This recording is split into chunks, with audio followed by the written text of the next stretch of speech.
ધોરણ 10 વિષય સામાજિક વિજ્ઞાન પ્રકરણ 1 ભારતનો વારસો। ભારતનો વારસો શું છે એના વિશે આજે આપણે માહિતી મેળવીશું। સૌપ્રથમ તો લઈએ કે ભારતનું સ્થાન। વિશ્વના બધા દેશોમાં ભારતનું સ્થાન ક્યાં છે? તો 8 અંશ ઉત્તર અક્ષાંશ વૃત્તથી 37 અંશ ઉત્તર અક્ષાંશ વૃત્ત। 8 અંશ ઉત્તર અક્ષાંશથી 37 અંશ ઉત્તર અક્ષાંશ વૃત્ત, 68 અંશ પૂર્વ રેખાંશ વૃત્તથી 97 અંશ પૂર્વ રેખાંશ વૃત્તની વચ્ચે આવેલો દેશ એટલે ભારત। તો ભારતનું ક્ષેત્રફળ કેટલું છે? તો ભારતના ક્ષેત્રફળ વિશે માહિતી મેળવીએ તો 32.87 લાખ ચોરસ કિલોમીટર। 32.87 લાખ ચોરસ કિલોમીટર એ ભારતનું ક્ષેત્રફળ છે। તો આ વિશાળ ભારતની અંદર કેટલા રાજ્યો છે એની પહેલા આપણે ચર્ચા કરી લઈએ। તો ભારતના રાજ્યો કુલ ભારતના 29 રાજ્યો છે, જેને સૂત્ર પ્રમાણે આપણે આપી શકાય આનું નામ सीताराम के नाम, ओ जागो कहीं आज, उपम उप अमिगुण, छत्री में आंबी ते। तो એને વિગતવાર જોઈએ।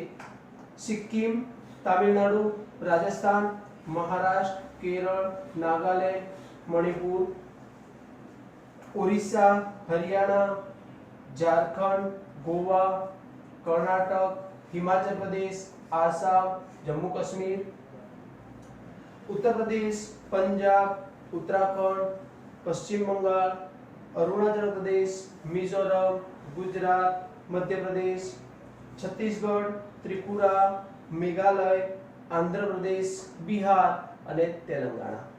આમ ટોટલ ભારતના 29 રાજ્યો, જેમાં આપણું રાજ્ય એટલે ગુજરાત। તો ગુજરાત રાજ્યના જિલ્લા કેટલા?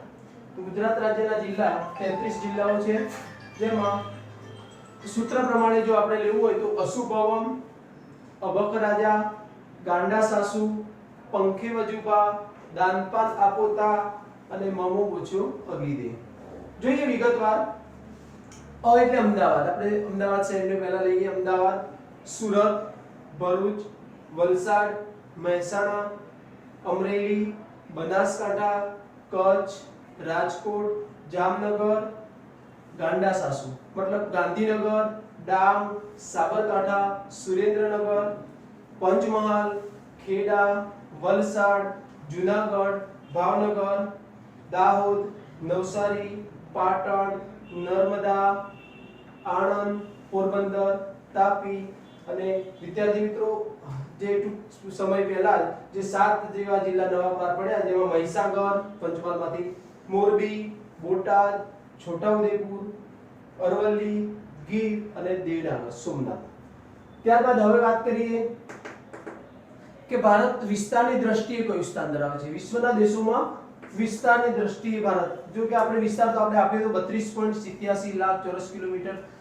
તો હવે વિસ્તારની દ્રષ્ટિએ ભારત વિશ્વમાં 7મા ક્રમે છે અને જનસંખ્યાની દ્રષ્ટિએ ભારત વિશ્વમાં બીજા ક્રમે આવે છે। સૌથી પહેલો ક્રમ છે ચીનનો। વિશ્વમાં જનસંખ્યાની દ્રષ્ટિએ સૌથી પહેલો ચીન, ત્યારબાદ ભારત બીજા ક્રમે છે। હવે વાત કરીએ સંસ્કૃતિનો અર્થ। તો ભારતની બહાર પણ વિદેશોમાં પણ ઇન્ડિયન કલ્ચર પ્રખ્યાત છે। તો what is meaning of the Indian culture? ભારતીય સંસ્કૃતિ એટલે શું? તો આજે આપણે ડીપમાં વિસ્તારથી વિગતવાર સમજવાનો પ્રયત્ન કરીએ કે સંસ્કૃતિ એટલે શું। વાતો ઘણી સાંભળી છે આપણે। તો સંસ્કૃતિ એટલે શું? તો સૌથી પહેલા વાત કરીએ ગુફાથી ઘર સુધીની માનવજાતની વિકાસ યાત્રા। વિદ્યાર્થી મિત્રો, તમને ખબર હશે કે પહેલા આદિમાનવ ગુફામાં રહેતો, ગુફામાંથી આજે ઘરમાં રહેતો થયો। તો ગુફાથી ઘર સુધીની માનવજાતની વિકાસ યાત્રા, જેને કહેવાય સંસ્કૃતિ। ત્યારબાદ બીજી વ્યાખ્યા છે માનવ મનનું ખેડાણ એટલે સંસ્કૃતિ। જીવન જીવવાની રીત, જીવન કઈ રીતે જીવવું, કેવી રીતે જીવવું, સમાજમાં કયા વ્યક્તિ સાથે કેવી રીતે વાર્તાલાપ કરવો, વાતચીત કરવી, આ બધી ધ વે ઓફ લાઈફ, જીવન કેવી રીતે જીવવું, જે આપણને સંસ્કૃતિ શીખવાડે છે। એટલે જ વિદેશોની અંદર પણ ભારતીય સંસ્કૃતિ પ્રખ્યાત છે। આપણી પાસે જે પણ કંઈ છે તે, આપણી પાસે જે કંઈ પણ છે તે સંસ્કૃતિ શું છે? તો સંસ્કાર છે માતા પિતાના, પૂર્વજોના, જે આપણે સંસ્કૃતિમાં સમાવેશ કરીશું। ત્યારબાદ માનવ સમાજની ટેવો, મૂલ્યો, આચાર વિચાર, રહેણી કરણી, ધાર્મિક પરંપરાઓ, અને જીવનને વધુ સારી રીતે કઈ રીતે જીવવું જે આપણને બતાવે, ઉચ્ચતમ ધ્યેય તરફ લઈ જનાર આદર્શોનો સરવાળો એટલે સંસ્કૃતિ. આ થઈ વિદ્યાર્થી મિત્રો સંસ્કૃતિની 5 વ્યાખ્યાઓ. હવે આપણે આગળ વધીશું કે વારસો. પાઠનું ટાઇટલ હતું જ કે ભારતનો વારસો. તો what is meaning of the heritage? વારસો, હેરિટેજ એટલે શું? વારસો. તો વારસો એટલે કોને કહેવાય વારસો? તો સામાન્ય રીતે આપણે એવી વ્યાખ્યાઓ રજૂ કરતા હોઈએ છીએ કે પૂર્વજો તરફથી આપણને જે મળ્યું એને વારસો કહેવાય. પણ એ ધોરણ 10 ને ધ્યાનમાં રાખીને એ વ્યાખ્યા યોગ્ય નથી. તો આપણે ડીપમાં સમજીશું કે વારસો કોને કહેવાય. તો સંસ્કૃતિની વાત હમણાં જ કરી. તો એ સંસ્કૃતિની અનેકવિધ બાબતો એક પેઢી બીજી પેઢીને આપે છે. એક પેઢી બીજી પેઢીને આપે છે. આ પેઢી પોતે જીવનમાં મેળવેલ કે શીખેલ બાબતોનો ઉમેરો કરી એ એની અનુગામી પેઢીને આપે છે. આ પેઢી દર પેઢી જીવનમાં જે કંઈ પણ મળે એને વારસો કહેવાય. જેને આપણે ઉદાહરણ તરીકે સમજવાનો પ્રયત્ન કરીએ.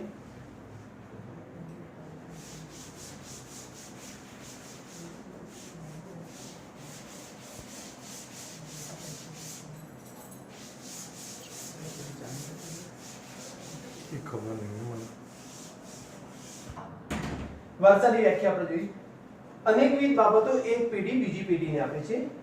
આ પેઢી જીવનમાં મેળવેલ કે શીખેલ બાબતોનો ઉમેરો કરી એની અનુગામી પેઢીને આપે છે.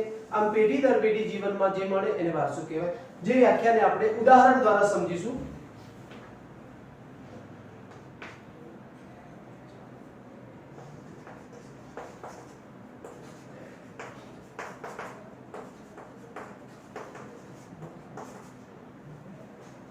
એક પેઢી, દાદા એટલે માની લો એક પેઢી, પિતા છે એટલે બીજી પેઢી, અને સંતાન આવશે એ અનુગામી પેઢી. જેમાં આપણો સમાવેશ અહીંયા થશે. વ્યાખ્યા તરફ જઈએ. સંસ્કૃતિની અનેકવિધ બાબતો એક પેઢી બીજી પેઢીને આપે છે. તો ત્યાંથી આપણે એક પેઢી એટલે કોણ? દાદા. તો દાદા એ VOIPL માં સેન્ચુરી મારી, મતલબ કે 100 વર્ષ જીવ્યા. તો 100 વર્ષના આયુષ્ય દરમિયાન દાદાએ પોતાના જીવનકાળ દરમિયાન કંઈક તો વસ્તુ બચાવી હશે. શું હશે વિદ્યાર્થી મિત્રો? તો દાખલા તરીકે જમીન, મકાન, ગાડી, પૈસા, સોના ચાંદી જેવી વસ્તુઓ અને ઘર વખરી ચીજ વસ્તુ, ઘર વખરી સામાન. આ બધી ચીજ વસ્તુઓ દાદાએ સંપાડેલી છે, દાદાએ એકત્રિત કરેલી છે. પણ માની લો જન્મ એનું મરણ નિશ્ચિત છે. દાદા 100 વર્ષનું આયુષ્ય ભોગવી અને અવસાન પામે છે. તો આ બધી ચીજ વસ્તુઓ દાદા એમની સાથે લઈ જશે? ના લઈ જઈ શકે. તો આ બધી વસ્તુ કોને મળશે વિદ્યાર્થી મિત્રો? આ બધી વસ્તુનો માલિક કોણ? એમનું સંતાન, મતલબ પિતા. તો વ્યાખ્યા તરફ જઈએ. સંસ્કૃતિની અનેકવિધ બાબતો મતલબ આ બધી બાબતો એક પેઢી એટલે દાદા બીજી પેઢીને આપે છે. બીજી પેઢી એટલે પિતાને મળી. હવે આ પેઢી એટલે પિતાએ શું કર્યું? જીવનમાં મેળવેલ કે શીખેલ બાબતોનો ઉમેરો કર્યો અને અનુગામી પેઢીને આપી. તો આ બધી વસ્તુ પિતાને મળી. આ ઉપરાંત પિતાએ પણ 100 વર્ષનું આયુષ્ય જીવ્યા. તો એ દરમિયાન એમણે કંઈ પણ નોકરી, ધંધો, વ્યવસાય કંઈ પણ હશે એમનો, તો એમણે પણ પૈસા એટલે પગાર આવતો હશે, એમણે પણ પૈસા ભેગા કર્યા હશે, બચત કરી હશે, બેંક બેલેન્સ હશે. આ ઉપરાંત એમનું પણ વાહન, દાખલા તરીકે દાદાની ગાડી હતી એ પપ્પાને મળી, પણ પપ્પાને આ ગાડી જૂની લાગી તો પપ્પાએ વાહન વેચી અને નવું વ્હીકલ ખરીદ્યું. તો આ બધી વસ્તુઓ ઉમેરો કર્યો, પ્લસ કરતા ગયા. આ પ્લસ કર્યા પછી કોને આપશે? સંતાનને, મતલબ અનુગામી પેઢીને. તો ફરીથી એકવાર આપણે જોઈએ કે સંસ્કૃતિની અનેકવિધ બાબતો, અનેકવિધ એટલે આ બધી બાબતો એક પેઢી બીજી પેઢીને આપે છે. મતલબ કે દાદા પિતાને આપે છે, પિતા સંતાનને આપે છે. આમ પેઢી દર પેઢી જીવનમાં જે મળે એને વારસો કહેવાય. હવે આપણે જોઈશું વારસાના પ્રકાર. વારસાના 2 પ્રકાર છે, સાંસ્કૃતિક વારસો અને પ્રાકૃતિક વારસો. સૌથી પહેલા આપણે જોઈએ સાંસ્કૃતિક વારસો. સાંસ્કૃતિક વારસો એટલે શું? તો માનવીએ પોતાની બુદ્ધિ શક્તિ, કલા કૌશલ્ય અને આવડત દ્વારા જીવનમાં જે પણ કંઈ બનાવ્યું અથવા જે પણ કંઈ મેળવ્યું તેને આપણે સાંસ્કૃતિક વારસામાં સમાવેશ કરી શકાય. બીજી વ્યાખ્યા કે કુદરતી ચીજવસ્તુનો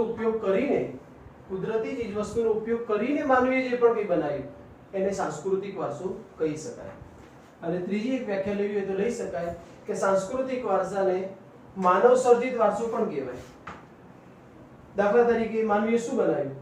તો મંદિર, મસ્જિદ, સ્તૂપો, ચૈત્યો, વિહારો, ગુંબજો, કિલ્લાઓ, ઐતિહાસિક સ્થળો અને ઉત્ખનન કરેલા સ્થળો, આ બધી ચીજવસ્તુઓ માનવીએ બનાવી, માટે માનવીને બનાવેલા વારસાને સાંસ્કૃતિક વારસો પણ કહી શકાય.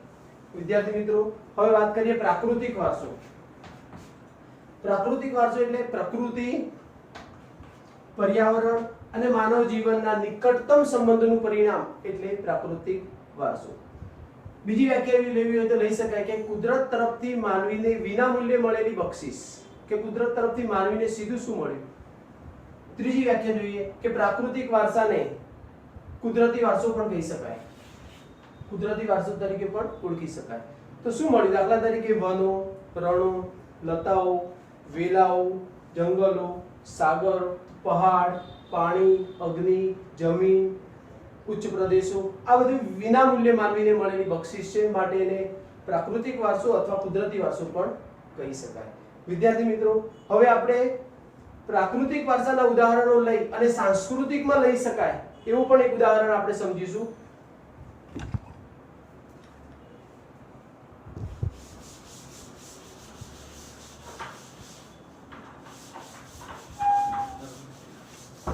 પાણી, અગ્નિ અને જમીન.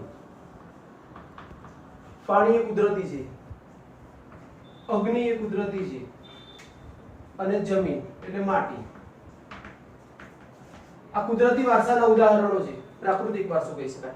પણ આ ત્રણ ઉદાહરણને આપણે સાંસ્કૃતિક વારસામાં લઈ જવા હોય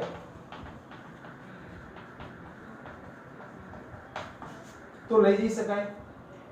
જોઈએ, આપણે ટ્રાય કરીએ. દાખલા તરીકે કુંભાર માટીનો ઘડો બનાવ્યો, માટલું બનાવ્યું, જેને પાણીનો ઉપયોગ કર્યો, અગ્નિનો ઉપયોગ કર્યો અને માટીનો ઉપયોગ કર્યો. તો માટીનો ઘડો એક ઉદાહરણ પ્રાકૃતિકમાં નહીં આવે. ભલે પ્રાકૃતિક ઉદાહરણો છે, કુદરતી વારસો છે, કયું? પાણી, અગ્નિ અને જમીન. પણ એનો ઉપયોગ કરીને માનવીએ બનાવ્યો. આગળ આપણે જોયું સાંસ્કૃતિક વારસામાં કે માનવીએ પોતાની બુદ્ધિશક્તિનો ઉપયોગ કર્યો. બીજું કલા કૌશલ્ય અને આવડત. આ વસ્તુ છે તો કુદરતી જ, પરંતુ કુદરતી ચીજ વસ્તુનો ઉપયોગ કરીને માનવીએ જે બનાવ્યું એને માનવ સર્જિત અથવા સાંસ્કૃતિક વારસામાં લઈ શકાય. માટે કુંભારે બનાવેલો માટીનો ઘડો એ સાંસ્કૃતિક વારસામાં આવી શકે.